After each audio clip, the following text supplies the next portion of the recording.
Salut, lundi 10 mars 2025. Je pense que la France, là, elle vient de franchir un nouveau pas dans l'absurdie. C'est qu'il me semblait que les syndicats, à la base, c'était quand même un rapport entre le patronat et le travailleur. Et puis, de temps en temps, aller voir l'État, et ainsi de suite. C'était ça. En quoi, quand on écoute cette dame, donc qui fait quand même présidente de la CFDT, elle milite pour la guerre. Je ne savais pas que les syndicats, maintenant, prenaient position dans les conflits armés de la France. C'est très étonnant, hein. Et surtout, c'est très dangereux parce que ça montre que les syndicalistes, quand il faut défendre le prolétaire, ils sont plus là. Par contre, quand il faut défendre l'industrie, parce que c'est quand même ça, hein, derrière, hein, c'est l'industrie militaro-industrielle, bah là, elle est là. Et on voit ça dans plein de syndicats maintenant. Hein.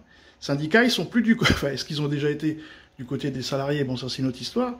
Mais là, ils viennent carrément du côté de l'État. Sans hauts impôts, ça ne va pas être possible. Je pense qu'il faut ne pas rentrer dans le débat. On va d'opposition entre la défense et le social.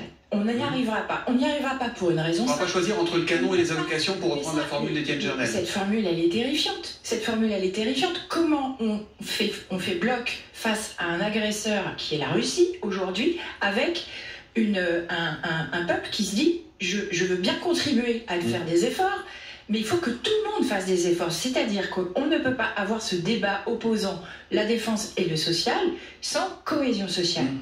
Et là, la syndicaliste qui nous explique que l'ennemi est la Russie. C'est un truc de fou. Elle est l'ennemi de qui, la Russie?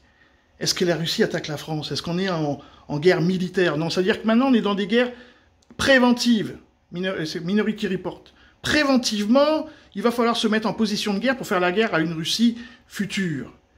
Mais en quoi les syndicats vont avoir là-dedans, encore une fois? Donc ça, c'est un mélange des genres pour exister qui va devenir extrêmement dangereux parce que plus personne... Déjà qu'on ne comprend pas grand-chose à la société française, mais là, si le syndicalisme commence à vouloir faire du militaire, ça va devenir compliqué.